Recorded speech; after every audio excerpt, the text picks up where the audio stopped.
On a Thursday, I moved into the apartment. It wasn't much: uneven floorboards, peeling paint on the walls, and a kitchen that didn't look like it had been updated since the 1970s. But it was inexpensive, and I needed inexpensive. With hardly a word, the landlord nodded and gave me the keys. He gave the impression that he didn't want to stay and was ready to get rid of me. The smell caught my attention right away.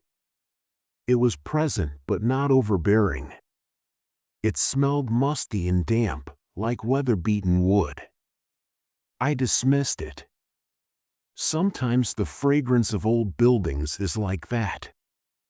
With the exception of a few pieces of shabby furniture that appeared to have been purchased at a thrift store, the flat was largely vacant.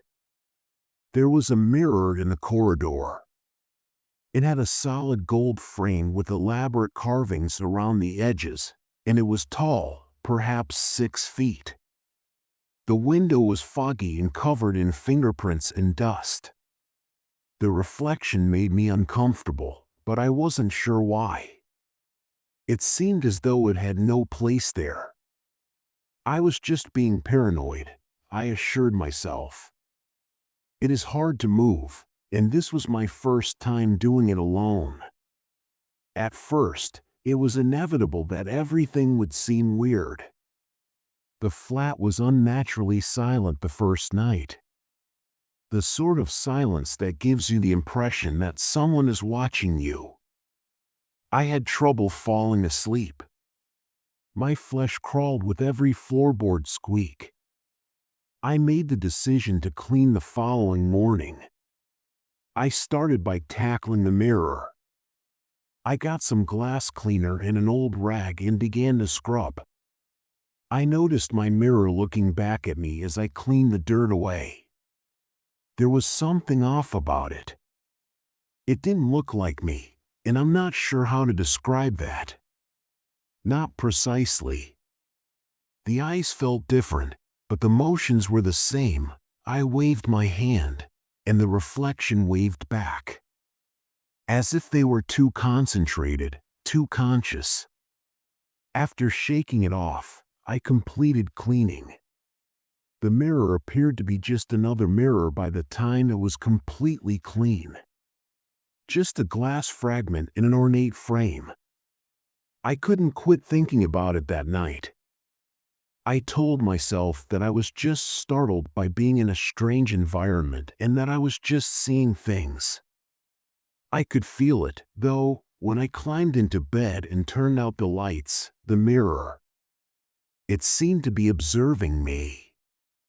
I kept waking up. Whenever I did, I couldn't help but stare at the entryway where the mirror was hidden. I would have to tell myself to breathe because my heart would be racing. I assumed it was just a mirror. Wood and glass. Not much more. I became aware of things on the third night. Minor details. From the corner of my eye, I saw a flash of movement. Nothing in the room matched the shadow. It was the light, the way it reflected off the glass, I told myself. However, I saw something late that night that I couldn't explain. I was trying to relax in bed by looking at the ceiling. I froze as I looked toward the corridor. It was not me who was reflected. It stood looking into the bedroom through the mirror. The look wasn't mine, but the face was. It was incorrect and twisted. The eyes were unblinking and broad. There was a little, false smile curled around the mouth. It vanished as soon as I blinked. I clung to the blanket as if it could shield me, keeping my back against the headboard till morning. Something tells me that the mirror doesn't need to move, even though it hasn't. It's waiting, whatever's within. Observing. Additionally, I'm not sure how long I can ignore it. I didn't get any sleep that evening. My heart raced with every grumble and creak of the old dwelling. I kept my eyes on the corridor, hoping to catch another glimpse of that contorted face. I was not comforted by the fact that it did not appear. I finally got up as the first rays of sunlight peeked through the blinds. As I walked to the hallway, my legs felt unsteady. The mirror was just where it had been, towering and motionless, its surface glistening in the morning light. I just stood there looking at it for a while. Now it was just me, pale and exhausted, with heavy circles under my eyes, and the reflection was normal. Though I secretly knew it wasn't, I wanted to think what I'd witnessed was a dream. I went to the closet, took out a sheet, and tossed it over the mirror. The entire elaborate frame was covered by the fabric that caught on its edges. I took a step back with a slight sense of relief. Perhaps it couldn't see me if I couldn't see it. That was short-lived.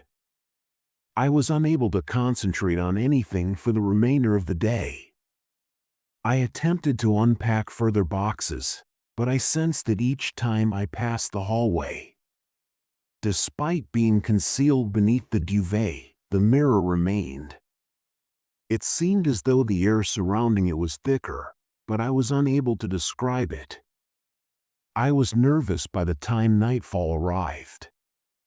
I didn't turn off any of the lights. I continued to look toward the hallway even then. The sound began at midnight or so. At first, it was dim. A faint tapping sound, akin to a gentle tap on glass. My heart pounded in my chest as I froze. It was coming from the mirror in the hallway. Press. Press. Press. I remained motionless. I held my breath. The tapping increased in volume and intensity. It had a rhythm, as if someone was attempting to catch my attention, so it wasn't random. I switched on the flashlight and reached for my phone. I slipped into the hallway, my hands shaking. As soon as I moved closer, the tapping ceased. The sheet that had been draped over the mirror remained. Though I knew better, nothing had changed. I wanted to leave. Must return to my room, secure the door, and act as if nothing were occurring. But I had to stay for some reason. Almost by itself, my hand extended and I drew the sheet down. The glass was flawless and the mirror was immaculate. It wasn't right that my reflection was staring back at me. Although it appeared normal, the eyes felt excessively active and acute. I wanted to move away, but I was unable to do so. Despite the fact that I stood stationary, my reflection leaned forward. "Why do you feel afraid?" it muttered. It wasn't my voice. It seemed to emanate from deep within the mirror and was frigid and far away. I nearly tripped over my own feet as I staggered back. This time, the reflection remained in the glass, grinning dimly, rather than following me. "Pay attention to me," it stated. The reflection started to blur as the hallway lights flickered. I briefly believed I saw someone else in the glass, a dark figure with sunken eyes that was taller than me. Then it vanished. After sprinting back to my room, I slammed the door. I placed my back against the door, my hands quivering, my breathing shallow. That night, I didn't sleep at all. I made the decision that I couldn't stay here by dawn. I just needed to leave, regardless of violating the lease or forfeiting the deposit. However, the front door refused to move when I attempted to leave. The handle moved and the lock turned readily, but the door seemed to be held shut by something. I threw my weight into it and pulled harder, but it made little effect. I heard the tapping again behind me. Press. Press. Press. My gut twisted into knots as I slowly turned. My reflection was once again visible in the hallway's exposed mirror. It had stopped grinning. It had an angry expression. "You are not allowed to go," it said. This time, the voice wasn't a whisper. The apartment was filled with the sound of it. I pushed against the entrance door and retreated. Despite the fact that I had not moved, my reflection approached. It declared, "I now own you." The apartment felt colder as the lights flickered once more. How long I stood there looking into the mirror is beyond me. However, the reflection vanished when the lights were eventually turned back on. There was nothing in the mirror. When I tried the door again, it opened. I just ran without thinking. Down the stairs, out of the flat, and into the street. I haven't returned. However, I occasionally sense it when I go by the building.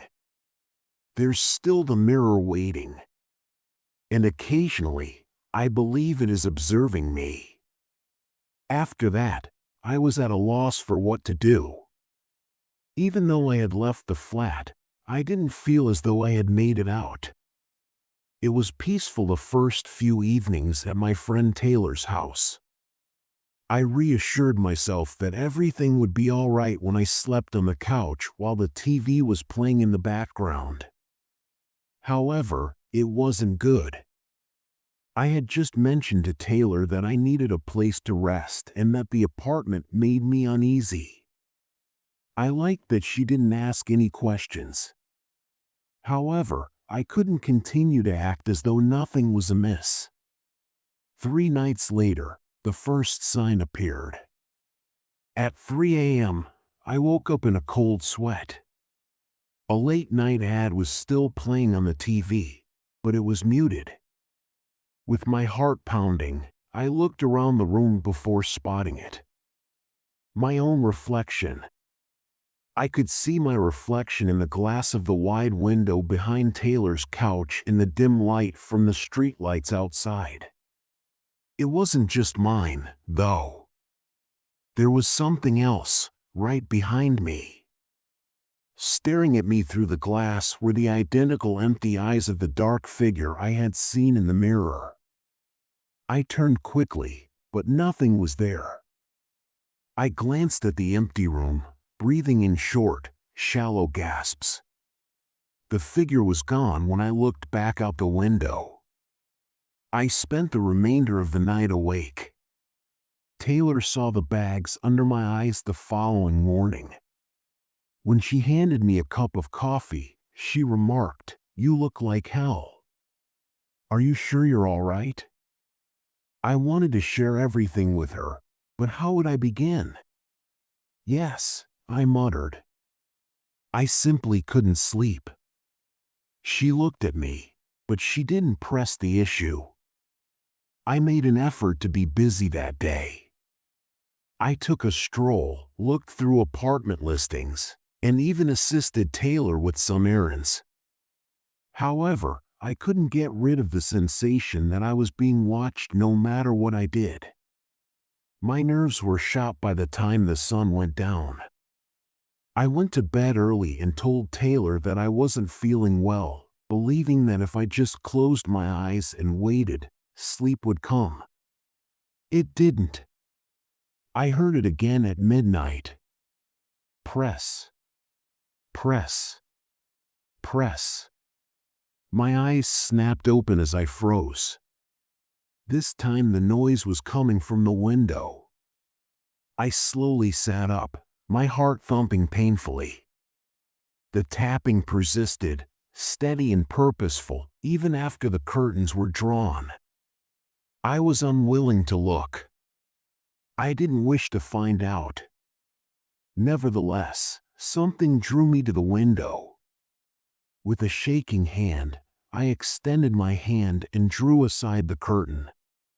Nothing was there. Only the pale illumination of a street lamp and the deserted street below. I looked away, letting out a trembling breath, but then I heard it. My name was whispered by a familiar, quiet voice. It was there when I whirled back to the window. My own reflection. However, it was incorrect. The room behind me was not visible through the glass.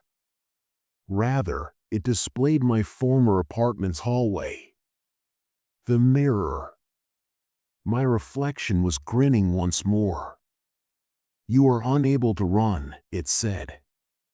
I got shivers from the voice. It was resonating in my mind like a bad memory rather than coming from the window. I tripped over the side of the couch and staggered back. This time, I wasn't followed by my reflection. It remained in the window, smiling, staring into my vacant eyes. "Go away from me," with a cracked voice, I yelled. With a confused and worried expression on her face, Taylor hurried into the room. "What's happening?" she inquired. I gestured toward the window, but when she looked back, it was once more just a window. The corridor and the mirror were gone, and my reflection was normal. I stumbled. I thought I saw something. Taylor crossed her arms and scowled. "You're frightening me. Are you certain that everything is all right?" How could I tell her the truth, even though I wanted to? She would believe I was going crazy. Perhaps I was. "Yes," I said under false pretenses. "Just a nightmare." Despite her lack of conviction, she nodded. "All right. But I'm available if you need to talk, okay?" I forced a faint smile and nodded. I fell onto the couch with my head in my hands as soon as she left the room. I couldn't continue to live this way. The mirror was following me, not just in that apartment. And I didn't know how to stop it. I realized the following day that I could no longer ignore it. I needed answers, regardless of what was going on. Taylor and I didn't talk much that morning. She gave me the look individuals give when they're unsure of your well-being but don't know how to inquire because she was already tense from the previous evening. After telling her that I had errands to run, I walked away. I went to the library first. Although it seemed archaic, I hadn't found much when I Googled haunted mirror and weird reflections. I could at least do further research at the library and perhaps even discover some local anecdotes about the building or apartment. The librarian had gentle eyes and was a petite, elderly woman. I was grateful that she didn't inquire as to why I required information on strange occurrences in apartments or haunted objects. She just directed me to a section of books and articles about local history. I flipped through faded photos and yellowed pages for hours. One item drew my attention, but the majority of it was dull: city planning, abandoned businesses, and tales of long-dead residents.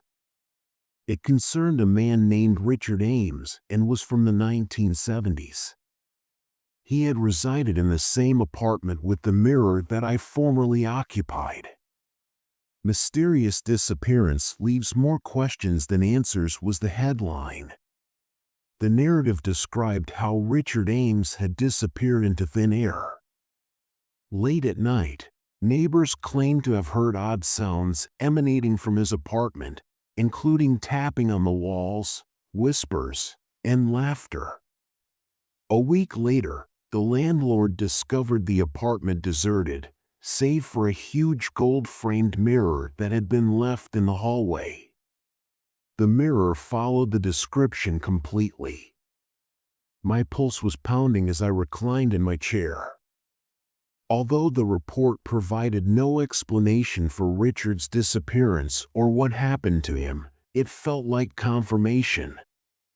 It wasn't simply my imagination. There was a backstory to the mirror. What did it want with me, though? After copying the article's information, I left for home. To Taylor's house, that is. It no longer felt like mine. She had her arms crossed and was waiting for me when I arrived. She remarked, "You've been gone all day. Are you all right?" I paused. After dismissing her for days, I was at my breaking point. I added, my voice a little lower than I would have liked, "I need to tell you something." Taylor scowled and motioned for me to take a seat. "All right, let's spill." I told her everything, then. The voice, the tapping, the mirror, and the reflection. I didn't omit anything. Taylor just stared at me with her mouth hanging open after I was done. "Are you serious?" At last, she uttered those words. I gave a nod. She rubbed her temples and moaned. "All right. This is a lot. However, why don't we simply return to the flat and remove this mirror if you believe it to be haunted, cursed, or something?" I was surprised at what she suggested. I felt sick to my stomach at the idea of returning, but she was right. Destroying the mirror could be the only way to put a stop to this if it was the cause of everything. I said, "I'm not sure if that will work, but I'll give it a shot." Before I could decide otherwise, Taylor snatched up her car keys. "Then let's get started. The sooner, the better." It was an anxious drive to the apartment. My chest tightened at the sight of the structure, which I hadn't seen since I left. It was still silent and dilapidated, but I knew better now.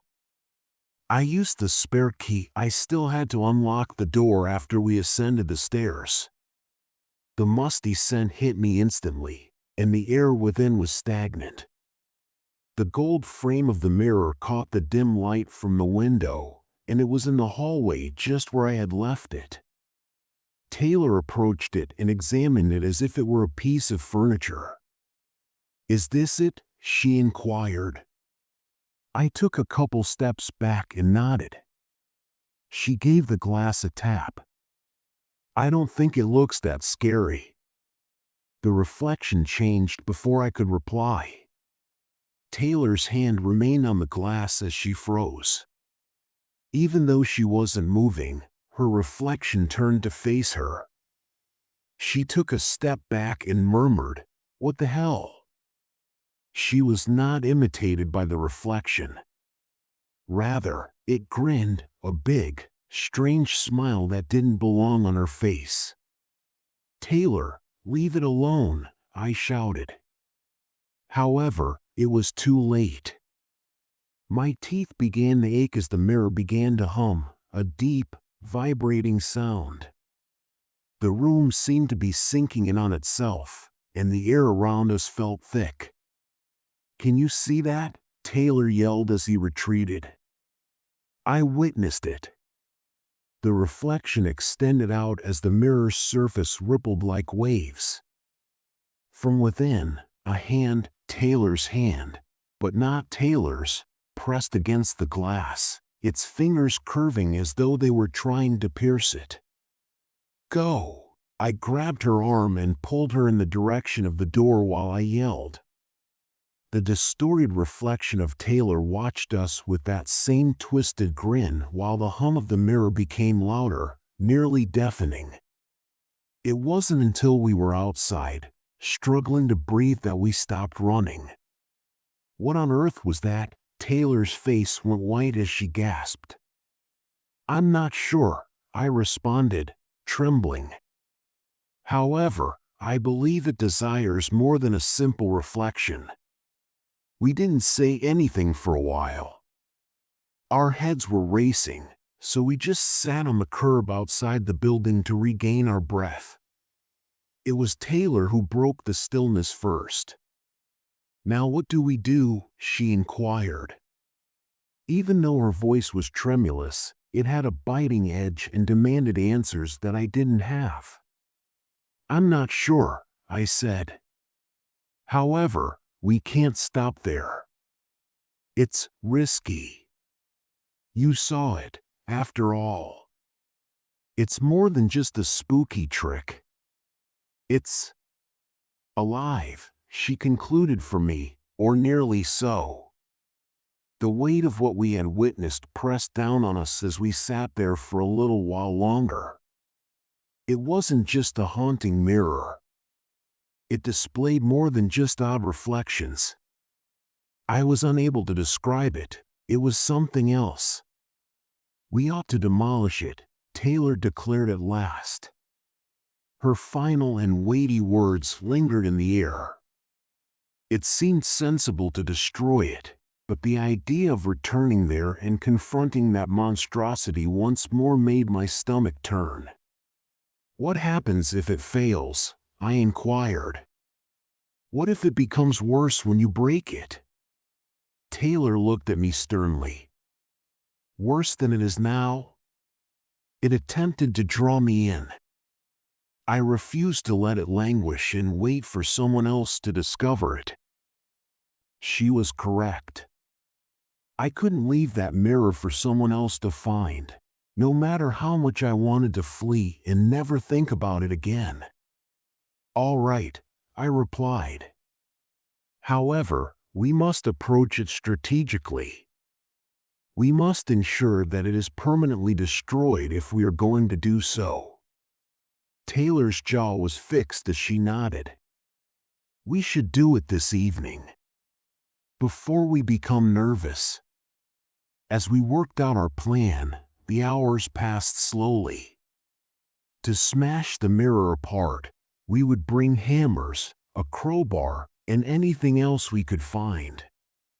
The parts would be bagged and taken far from the apartment, possibly to the river or a remote location where no one would ever discover them. As I sat at her kitchen table, looking at the article I had discovered about Richard Ames, Taylor went to her dad's garage to get materials. I kept thinking about him all the time. Had he attempted to ruin the mirror? Had he been stopped? I ignored the thought as Taylor came back with her arms full of tools. We had no time to second-guess ourselves. She thumped a sledgehammer to the ground and said, "Are you ready?" "Not really," I replied truthfully. "But let's get it done." Just before midnight, we took a car back to the flat. The building loomed in the darkness, its windows like hollow eyes, and the streets were deserted. The silence was stifling, and the air inside was colder than before. With the tools clanking in Taylor's backpack, my heart was racing as we headed to the hallway. As previously, the mirror was there to greet us. Even though its surface was smooth and still, I could sense it observing us. As he took the sledgehammer out of the bag, Taylor whispered, "Let's get this over with." We both hesitated as we stood in front of the mirror after she gave me a crowbar. "Do you sense that?" My question was hardly audible above a whisper. Taylor gave a nod. "Indeed." As if it were living. I gripped the crowbar tighter. "3?" She gave another nod. 1, 2. The mirror began to waver before I could utter 3. Our reflections appeared, not as they should have, but incorrectly, as the smooth surface moved. Twisted. The black, empty eyes of Taylor's reflection were accompanied by an overly broad smile that seemed to be held together by unseen threads. My own was terrible. It didn't have a smile. With its head cocked and an expression filled with something I couldn't identify, it was looking directly at me. Fear. Hunger. Hatred. Take action. I yelled. Taylor used all of her strength to swing the sledgehammer. The hit sounded like a gunshot, and a jagged line split down the middle of the mirror as it cracked. The reflections remained intact. They shifted. The crack grew as Taylor swung again, but the mirror was now humming, the same low, vibrating sound as before. The air seemed heavy and dense, and the room seemed to be whirling. Go on. With a shout, I lifted the crowbar and slammed it against the window. Like a real creature in agony, the mirror let forth a moan. More fissures appeared on its surface, but the reflections remained, shifting, pressing against the glass as though they were trying to penetrate. Why doesn't it break? Taylor slapped it repeatedly while screaming. I didn't respond. I was unable to. The glass fissures were glowing, a sickening, unnatural light leaking out, and the humming was now deafening.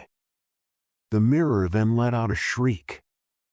It was a high-pitched, inhuman, angry, and hopeless sound that I will never forget. The air around us seemed to burst as the light from the cracks erupted, blinding us. I was flung back and struck the wall with force. The mirror breaking, the fragments shooting in all directions like shards of light, was the last thing I saw before everything turned black. Then there was quiet. There was silence when I woke up. Too silent. I had trouble sitting up since my head was throbbing. Only the faint light of a street lamp outside illuminated the dim passageway. The instruments Taylor and I had brought were strewn about, and broken glass fragments shone on the floor like small stars. Taylor? My voice was raspy, hardly audible above a whisper. I glanced around, and when I didn't see her, my heart began to race. Then a moan reached my ears. Taylor! With my hands crunching over glass fragments, I scurried toward the direction of the sound. A few steps away, she clutched her arm and sagged against the wall. Hey, how are you? I grabbed her shoulders and asked. Her eyes were hazy as she blinked at me. What happened? What happened? The mirror, I addressed it. It broke. She drew a trembling breath and turned her eyes to the stack of shattered glass. Is it gone? I'm not sure, I said. I tried to remain calm, but my voice trembled. Both of us turned to face the location where the mirror had been suspended. The glass had vanished, reduced to a million small fragments strewn all over the floor, but the golden frame remained. However, something didn't feel right. As if before a thunderstorm, the air was heavy. Additionally, there was a slight sound that was so quiet I nearly missed it. A murmur. I said, "Do you hear that?" Taylor's face turned white. Indeed. It originates from. Both of us looked at the biggest piece of glass that was on the ground. Now the whispering was louder, rising and falling in a language I couldn't comprehend like a chant. Taylor's voice was strained as she replied, "I think we need to leave." My legs felt like lead, yet I nodded. I couldn't look away from the shard. Something was there, movement, things writhing and twisting just below the surface. Taylor tugged at my arm, saying, "Come on." I was startled out of it by that. We staggered out of the hallway as I stood and held her hand. As we dashed down the steps and into the chilly night air, my heart was pounding. Not until we were a block away did we stop. We didn't look back at the building till after that. There was a faint illumination coming from the second-floor window nearest the location of the mirror. Taylor shuddered. "Now what do we do?" I had nothing to say. The only way to solve the problem had seemed to be to destroy the mirror, but none of our actions had resolved the issue. It felt worse, if anything. Finally, I said, "We need help. Someone with knowledge of this type of thing. As an exorcist, perhaps?" With a tone full of doubt, Taylor questioned. "Perhaps," I replied. "I'm not sure. However, we cannot simply leave things this way."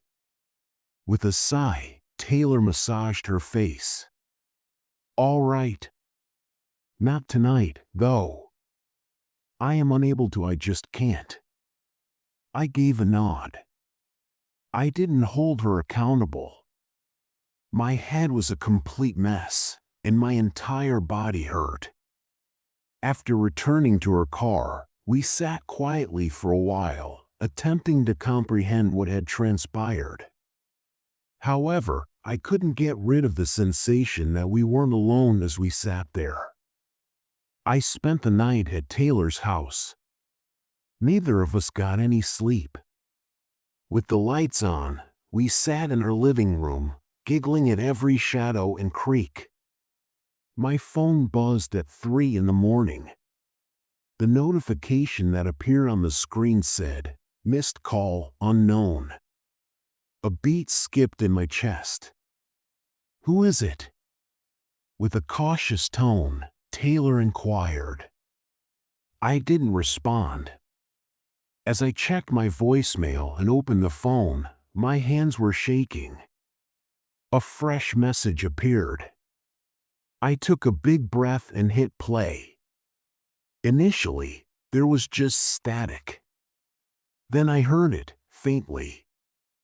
My own words. "Avoid looking behind you." A shiver went down my back. Taylor's eyes must have widened when she saw my expression. She questioned, "What is it?" I didn't respond.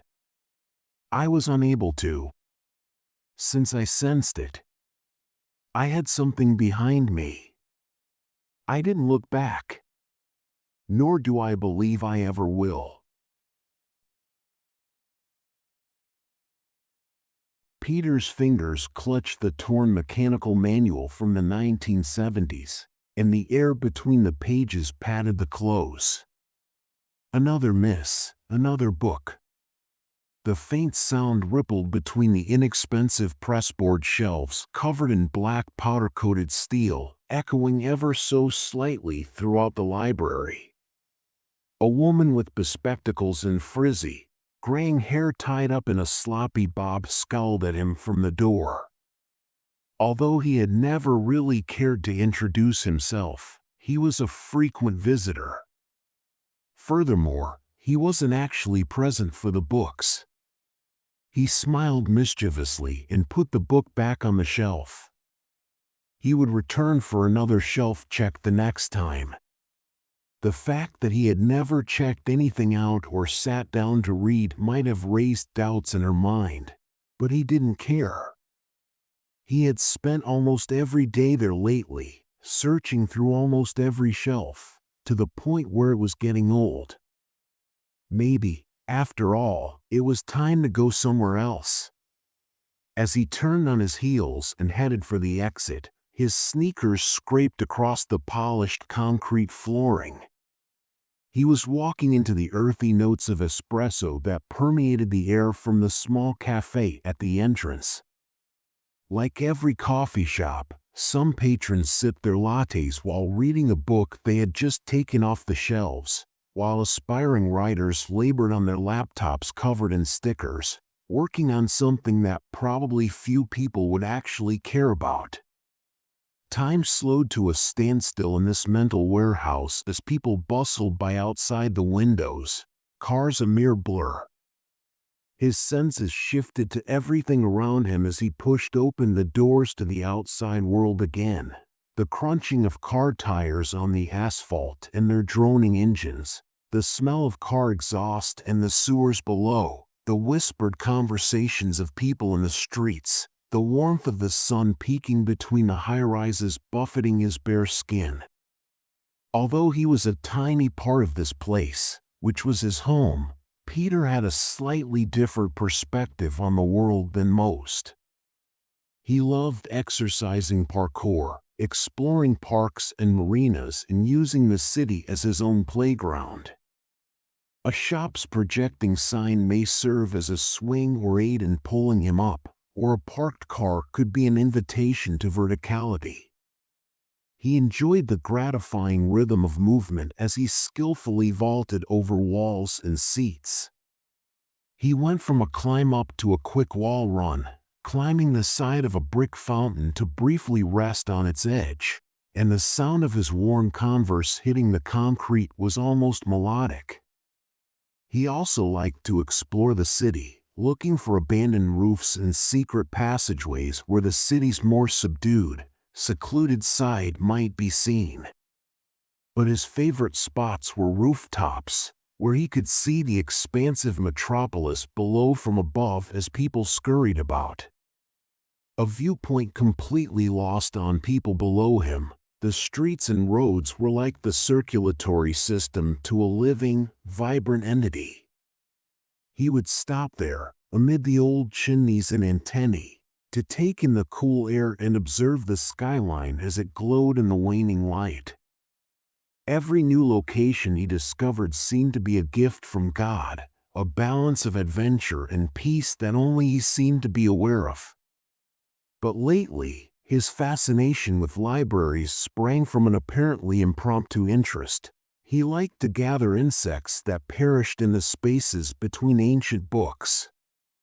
He couldn't stop thinking about them late into the night since there was something so intriguing about them. His method of preserving them was a painstaking regimen that he had developed over months of patience and effort. Every specimen was treated with extreme caution. He visited libraries and used bookstores, where he could spend endless hours searching through ancient books in the hopes of finding them. He prepped them for preservation back in his office, a neat area with shelves of labeled jars and shadow boxes. In order to install the insects in glass frames, he would carefully position them on a foam board and secure them with small adhesive pads or pins so that they appeared to float in place. The vivid colors, complex patterns, and minute details of the insects, from the delicate veins of a moth's wings to the iridescent shine of a beetle's shell, were displayed in each frame, which was an artistic creation. His meticulous handwriting was evidence of his commitment, as he labeled each item with its scientific designation and the place of discovery. Although he had never shown anyone all of his hard work, the completed frames were arranged around the walls of his tiny flat.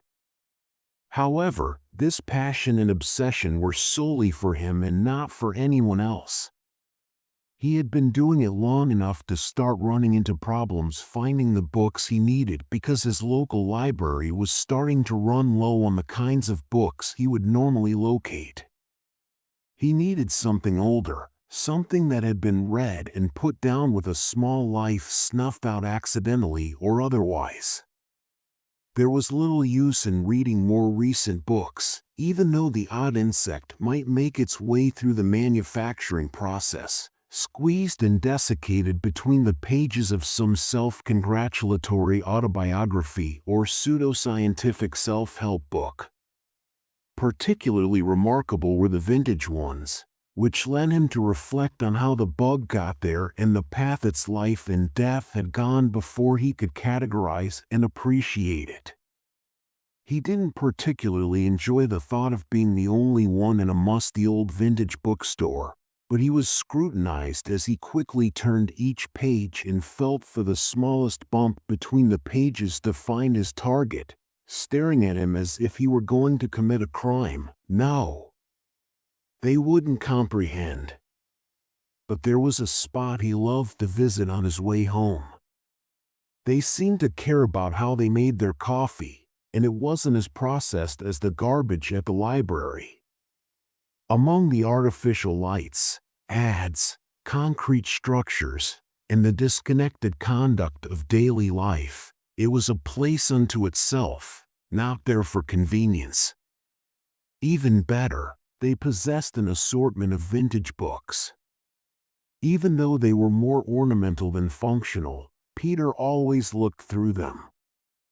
Peter inhaled deeply in a whooshing nasal breath as he entered the dingy rectangular space with its chipped tables and ragged leather-seated seats, their ebony lacquer breaking away.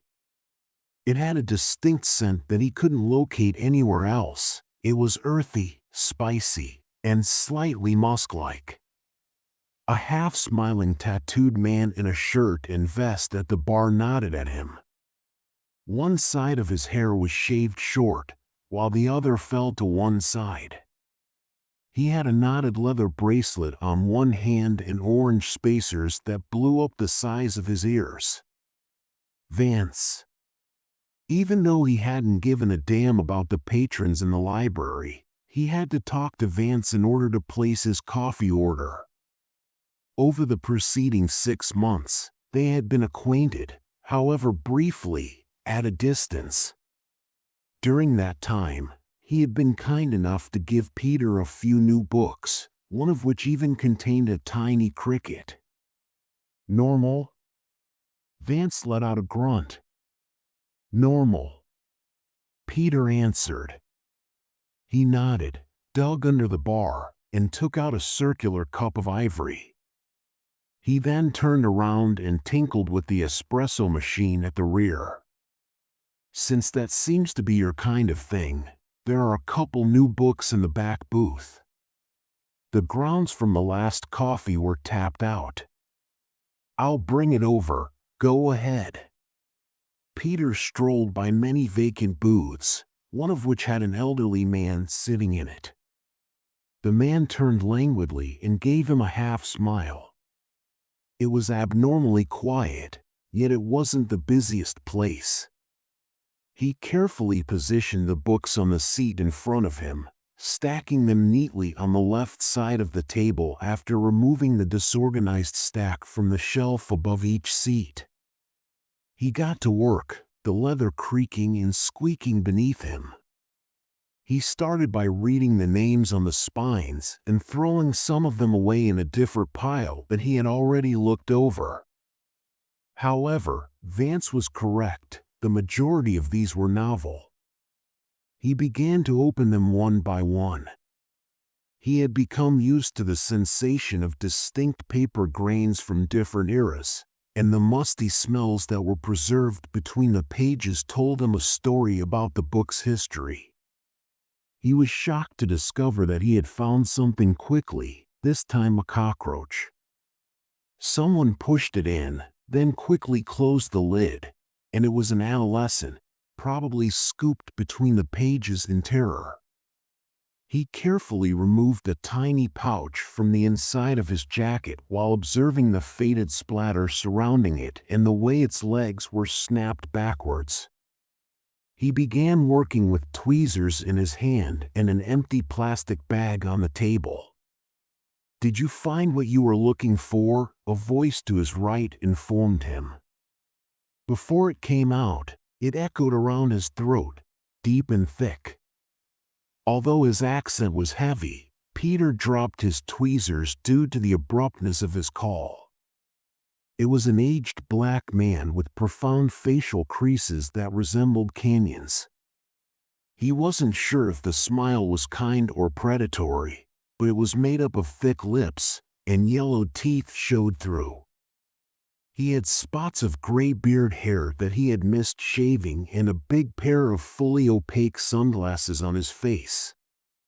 Wispy tufts of curled gray hair protruded from below the brown-gray pinstripe fedora that matched his outfit, which lay atop his probably bald head. A thin, light, but twisted and gnarled wooden stick was clutched in one hand. Although it appeared to have been carved from some sort of driftwood, Peter was unable to identify the distinctive patterns that were used. He was unsure of how to respond to the query. How could he tell what he was searching for? If he was searching for a smashed bug, how would it appear? In his terror, words just flowed out of him, as if they were drawn from the man himself. No. Not exactly. He glanced at the cockroach below. Perhaps. He continued, gathering his composure and displaying a hint of irritation as he looked back up at the unidentified man. I'm not sure. He instinctively shook his head. I apologize, but who are you? The sputters were deep and rumbling as the man laughed to himself. I apologize. I didn't mean to interrupt. He reached into the outfit. He gave Peter a clean white card that was tenderly gripped in his big fingers as they withdrew. Mend is my name. Using 2 fingers, he moved the card across the table. I enjoy reading. Actually, I have a pretty impressive collection. But you're blind, don't you? Peter made up and down motions with his fingers before realizing the man couldn't even see him. He chuckled once more. I wasn't always. But I know who you are. Your speech and mannerisms. He smiled even more broadly. The library. Peter's face was scowling. In the hopes that his coffee would be ready and he could get rid of this guy, he leaned to one side to give Vance the questioning look, but Vance was not there. I used to love reading, and I have a sizable library. You could find what you're looking for there, so stop by. You believe that I will simply appear at some dash. Peter started to speak, but the man interrupted him by tapping his cane against the table. He emphasized, I mean no harm to you. I'm merely a person who shares similar interests. A unique one. With another smile, he clamped his fingers into a claw on the top of his cane. Hopefully, I'll see you soon. After a few days of trying to summon the bravery to show up, Peter checked the card he had tucked beneath his laptop every night, wondering what could possibly go wrong. He had even searched for the place online, looking at images of the area. It was a brick and wood, 2-story house from the late 19th century with a tall chimney and a towered room. Although it didn't appear particularly worn out considering its age, the yellowed lace that hung behind the window could be replaced with new curtains and a coat of paint. Finally, he slipped the card back into his pocket and grasped the chilly iron as he stood at the iron gate, staring down at the card and back up the gravel path to the home. He took sure to lock the rusted entryway behind him as it swung open with a yell. As he walked near the man's house, the ground crushed beneath his feet. He stopped to think for a second, but he still ended up pounding on the door. Men unlocked the door and heard footsteps approaching from inside, followed by a clicking and rattling sound. Hello. Don't worry about the shoes and come in. He grinned. The door clicked shut behind him. It was a reasonably clean house. In the hallway, a small cupboard hugged the wall to the kitchen, and a rotary phone rested on a little table. In the living room, Peter could see an antique radio blaring in French next to a deep green sofa with lace coverings draped over the arms. Taking everything into account, it wasn't poorly decorated, however the walls appeared quite empty. In any case, that wouldn't help him. Men turned a brass key he had left in the door and cautiously moved to a white door set into the paneling underneath the stairs. He smiled and gestured toward it as it swung outward. Everything is down there. There is a small item to satisfy any fancy. Now since I can't appreciate it, I'm just happy to meet someone who can. Peter remained quite apprehensive. The light switch was outside, next to the door frame, but men still hadn't turned it on, perhaps out of habit. Go ahead, and I'll be right behind you. Not providing refreshments to a visitor in my house is impolite, in my opinion. Oh, I'm all right? Peter admitted that he didn't fully trust the man, but also didn't want to come out as impolite. I demand it. Grinning, he made his way back to the kitchen. Peter turned off the light switch and saw that his host had left, revealing a dusty wooden stairway that descended into the brick cellar. He finally started to descend slowly, step by step, holding onto the dusty wooden railing. The basement appeared steadily. There was a single workstation at the far end, shelves full of books, and pile after pile of volumes illuminated by a single halogen bulb.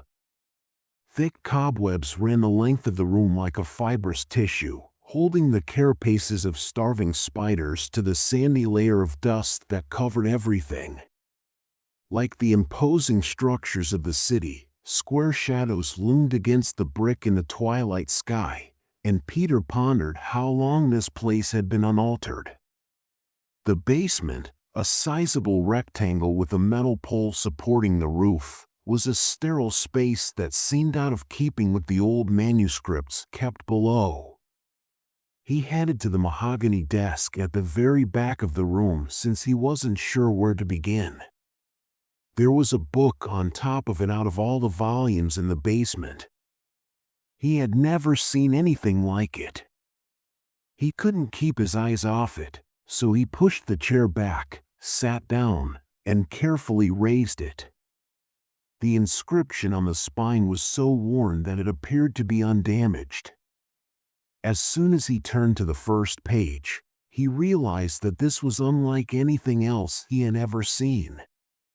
The writing inside was handwritten on vellum sheets rather than typed or printed, and it felt smooth and almost slick against his touch. The script looked to be somewhere between Sanskrit and Tagalog, with whirling letters, double-crossed lines, slanted dots, and little markings above or below some characters, yet he squinted and tried to read it through the inky yellowed light. He had never seen anything like it.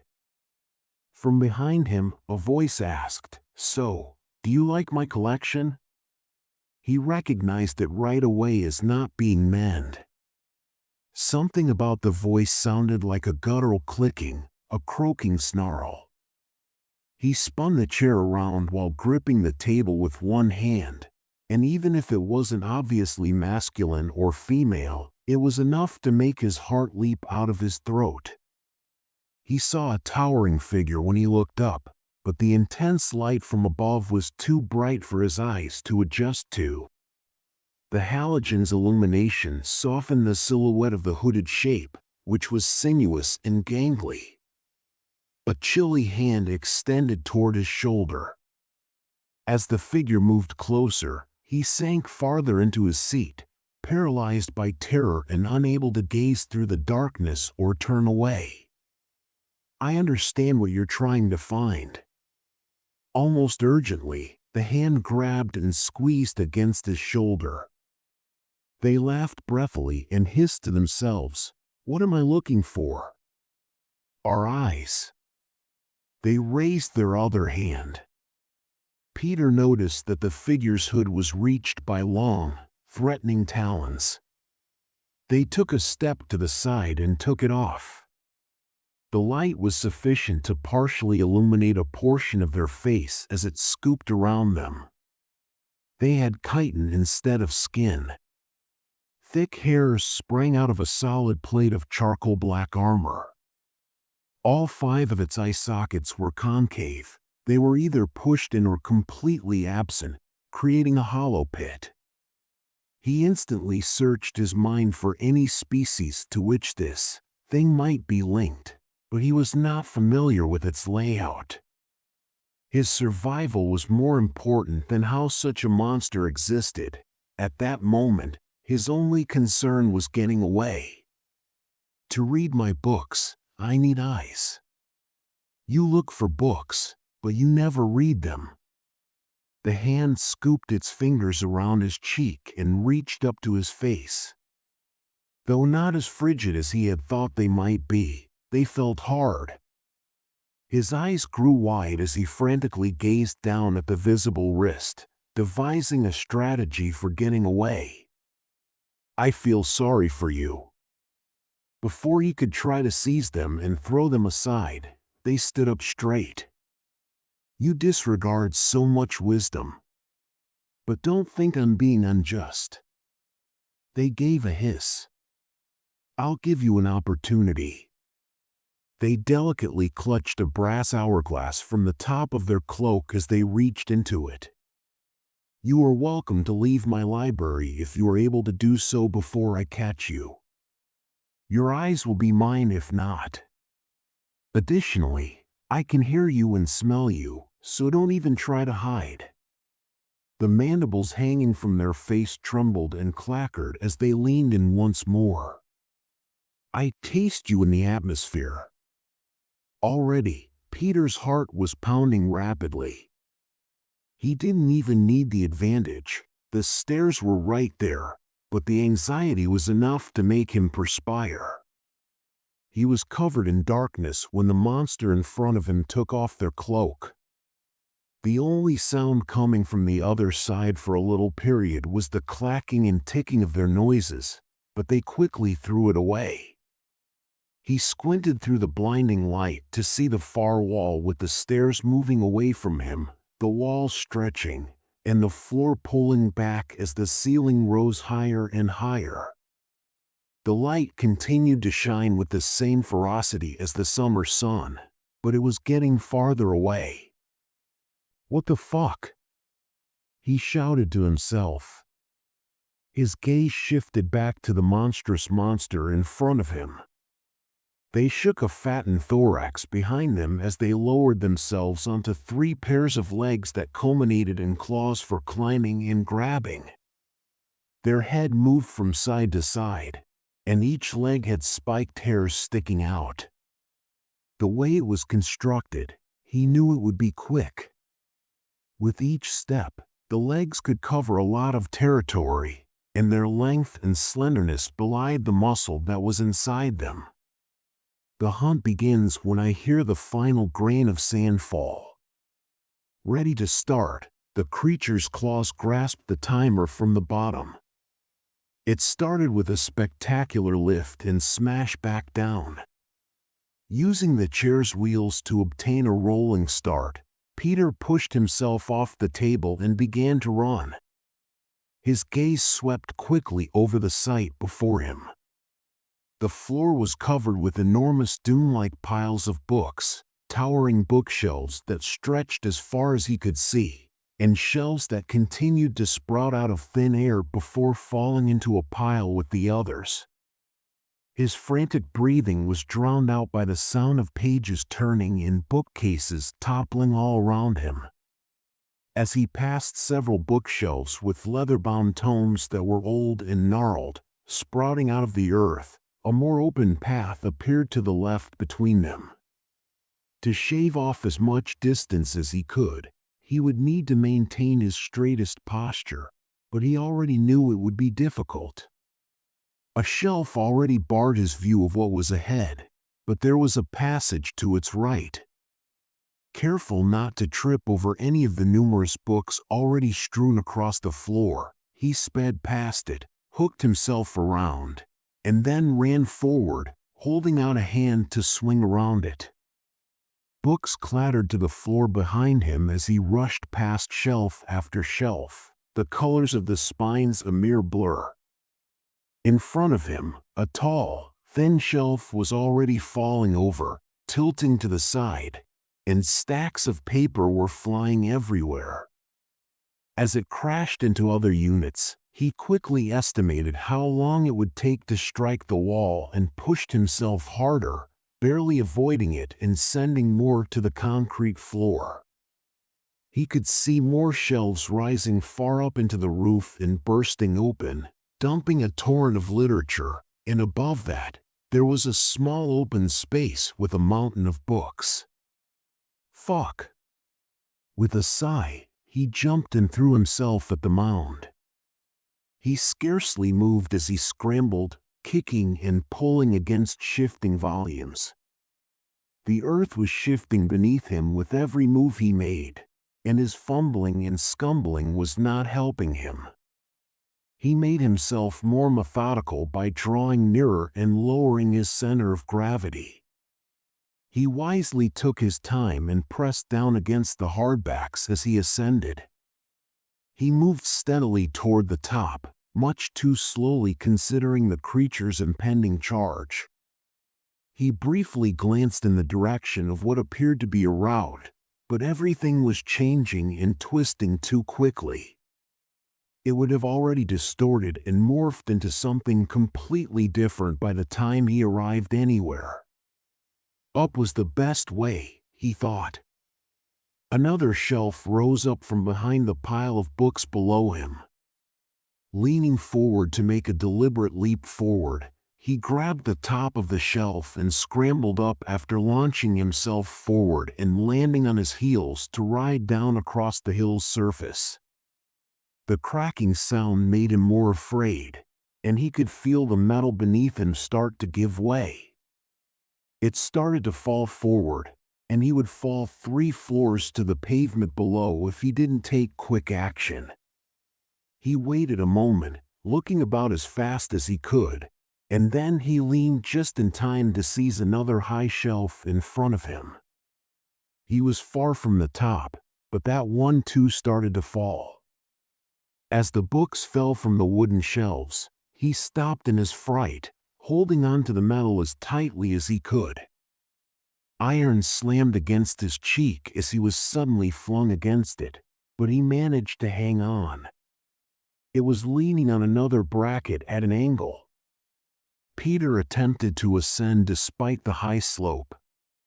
With one foot pressed on the side and the other leaping across the wooden slats, he hopped up. Lower down, he leaped to a rack, then to another, racing down a broad shelf until he was back at ground level. He would have to climb back up to a safe height, but it was not where he wanted to be. Not too far away, a bookcase crashed right in front of him. One followed by another, each one getting closer. He spotted one coming at him when he looked up. The weight of the books and the shelves combined would kill him in a single blow. Instead of pausing, he sprang forward, diving and tumbling over a few straggling books. A few fell over his back, but he persisted, grabbing the unit's ledge in front of him and swinging through above the books it had formerly contained. A call came abruptly, a booming shriek that reverberated across the hallway. It was on the way. Panicking, he searched for the exit once more. He had just been thinking about moving forward, but how far? He wasn't sure he would make it, but he became afraid now that he couldn't see it in this maze of paper. Leaping across the tops of other shelves and jumping between them, he clambered up a diagonally collapsed shelf. He couldn't and wouldn't turn around. It was just a diversion from his escape. Except for a few books that got trapped in its wiry arms, the inside of another shelf, which was positioned at an angle between two others, was scattered all over the floor. He pushed against the top of the tall bookshelf he was standing on with a hard jump, expecting to swing from it to the next step, but it shifted away from his foot. Abruptly, he was in free fall, crashing forward into the atmosphere.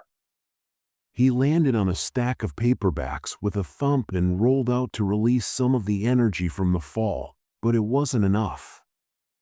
He stumbled to his feet, gasping for air as he caught his breath. His muscles burned, his lungs felt like they were on fire, and he was sore. He was injured and battered, but he knew he couldn't quit. He needed to keep going. His feet started to move again, slowly at first, then more quickly. Tall bookshelves continued to rise and fall in front of him, so he was careful to weave in and out of them while keeping a watchful lookout for potential threats above. He was unable to outrun the long unit this time, even though another rack was dropping in his path. Tilting in his direction, it was as long as a warehouse shelving unit and filled with bulky hardbacks. "Oh, screw it!" He screamed and braced himself as he screamed to stop. He shuffled to the side, tucked himself into a squat, and peered between his raised arms to gauge the situation. The racks clattered down around him as he was buffeted by book after book, some of which struck him in the head. He was fortunate enough to be seated just between its shelves, so he wasted no time in scrambling out and sprinting along the route that had been cleared on top of it. However, there was another lengthy unit at its end that appeared to be a wall in front of him and was nearly perpendicular to the recently fallen one. Beyond it, he could see other ledges disintegrating and dropping between the holes in the volumes. He plotted his course while continuing to run as quickly as his exhausted body would permit. As he got closer to the wall of manuscripts, he jumped from the long shelf on top of one that was still rising to his left, bouncing from platform to platform, diving headfirst through a gap, and somersaulting into the unknown beyond. He went down, this time without a place to jump, and fell on another pile of books. Peter slumped to his back and slipped down as his legs crumpled under him. The sound of that wailing getting closer, shelving units being thrown aside, books being pushed out of the way, made him groan in pain, agony, and tiredness, wanting this whole ordeal to end. Now, gasping, he pushed forward, stumbling and hobbling as he searched for that familiar pattern, trying to time his feet to his heart's quick pounding.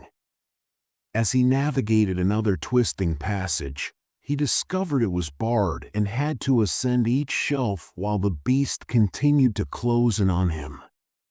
Despite his darkest fears, he eventually made it to the top and followed the trail that led him back down. A massive tidal wave of books fell to one side, and a metal frame fell as a big metal yawn suddenly sounded. This time, it smashed straight through the concrete, exposing a second level of the labyrinth underneath. In that shadow, amid the flopping of books as they joined it, the concrete clattered and echoed against the floor, and it stretched on into an inky darkness below. There was still a passage off to the side, but he had no choice but to charge ahead, leaping as hard as he could in the direction of the hole, clinging to the twisted metal frame and severing one hand on the sharp metal. As he forced himself higher, forwards, rising, and crawling upwards little by bit with agonizing movements toward the end of the bent metal frame that extended across to the other side, with nothing but a terrible death below, screams began to break out between his breaths. As the beast reached the wall, a hissing scream reverberated throughout the cavern and reverberated in the labyrinth below, but Peter chose not to turn around. He didn't have a second to spare, so it was a diversion. The dusty ancient steps that climbed up against the brick were finally visible to him. Hope has never appeared so ordinary. He persisted despite the mantles and brackets rising and collapsing all around him, the loud thud and rustle of volumes dropping, and more. Above, around, and ultimately near a walkway that is unobstructed save for a scattering of books. The clicking and clattering of the creature's mandibles filled him with panic as he heard frantic, agitated footsteps approaching with full haste from behind. His arms were flailing wildly as his body started to give way, and he kicked a few of the scattered books as he stumbled and staggered towards the stairs at full speed. His foot finally made contact with the thin wooden step, but a claw wildly grasped at his jacket. He tried to pull against it with everything he had left, but it was too strong after his ordeal, so he moved his arms back to slip out of it. The beast continued to scream and wail, but he did not turn around and hurried to the top of the stairs, slamming the door behind him. He fell to the ground in complete tiredness as blood dripped down the white painted paneling. BVVVVVVVVVVVZZZT. From the hallway came the electronic buzzing of his apartment doorbell.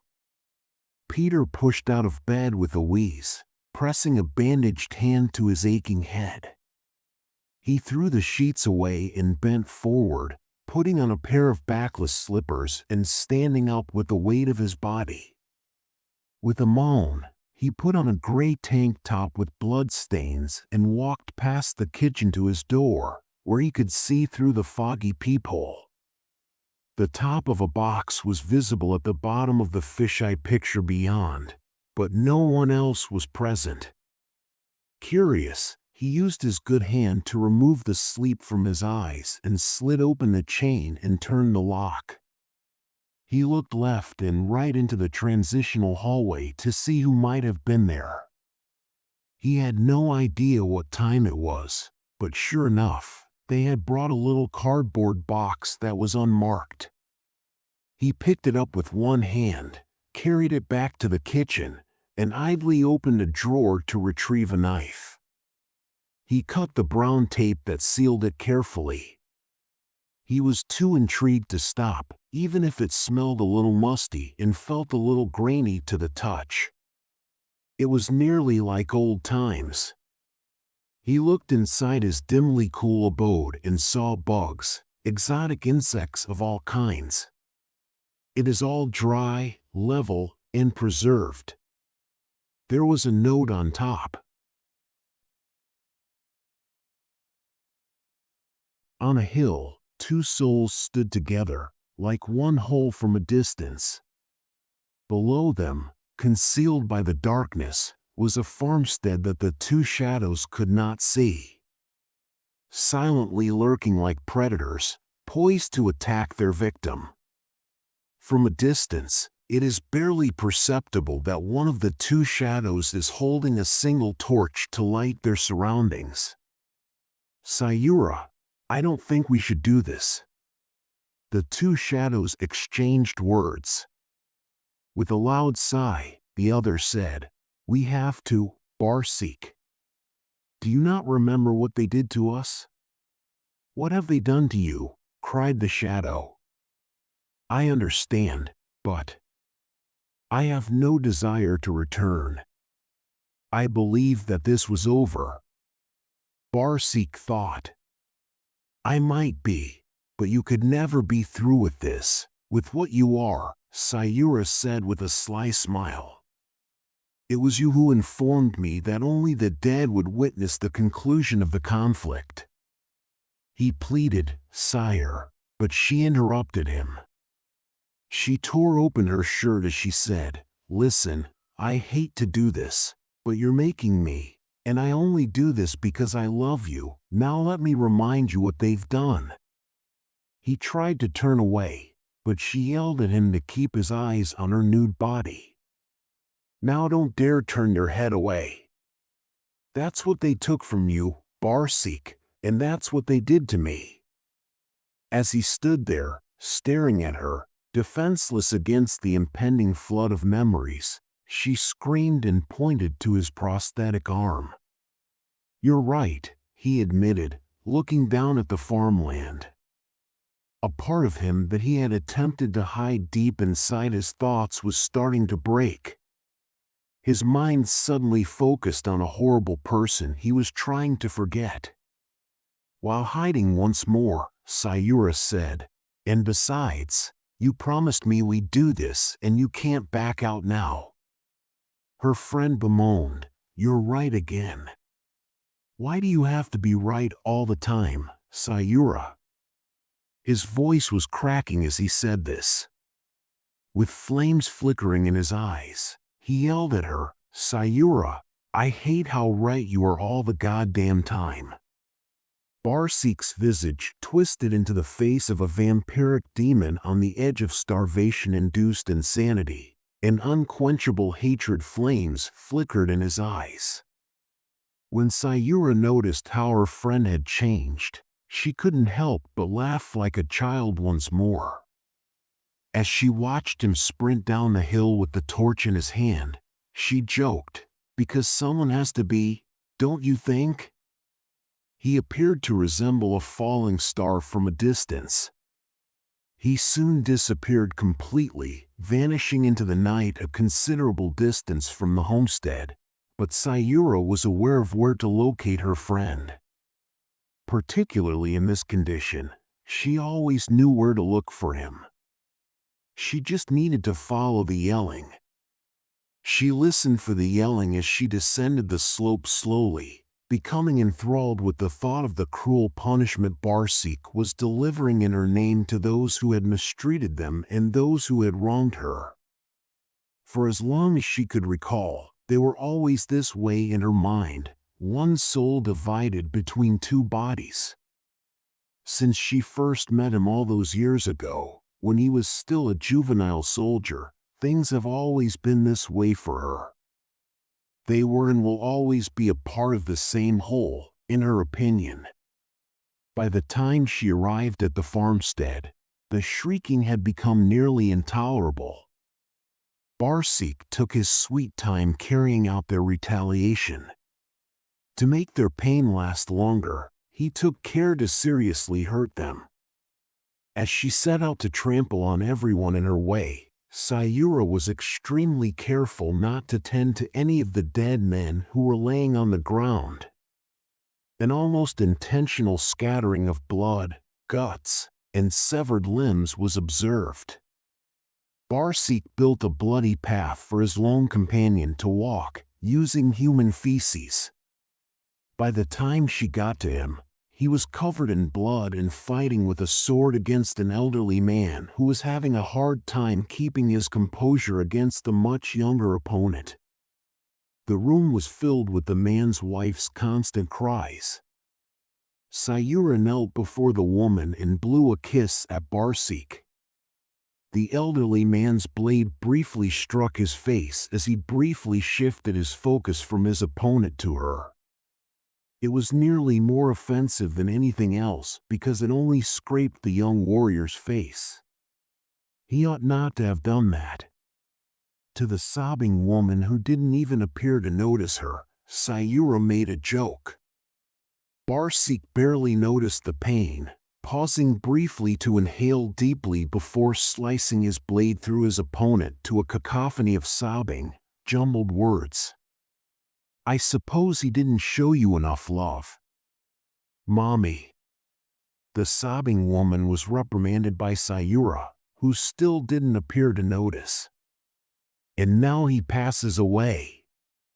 Barsik severed the man's head as her words reverberated across the room like an order or a signal. To Sayura's sick satisfaction, the woman let out an inhuman screech as she watched her husband's severed skull fall to the ground. "Would you look at that? Like daughter, like mother!" She yelled at her companion, who appeared to find the chaos he had created equally amusing. Barsik was not yet content with the destruction he had brought about, so he turned to face the woman and stood over her, his eyes flaming with need. His heart was unyielding even as she pleaded for her life. Despite his cruelty, this devil showed more mercy than she did. The murder came to an abrupt halt when he quickly swung his blade and severed her skull. By daybreak, Barsik and Sayura had long since vanished, two shadows snuggled as close as one. They walked unseen to the one location where they could both find serenity, almost like two spirits in one body. The entrance to the country of the pure and the world of the living. After arriving, the shadow crept gently in the direction of a grave at the base of a frangipani tree. "Sayura, I told you." Barsik bemoaned as he carefully placed two skulls at the base of the tomb that held his soul companion. "I told you I'll lay their skulls at your feet."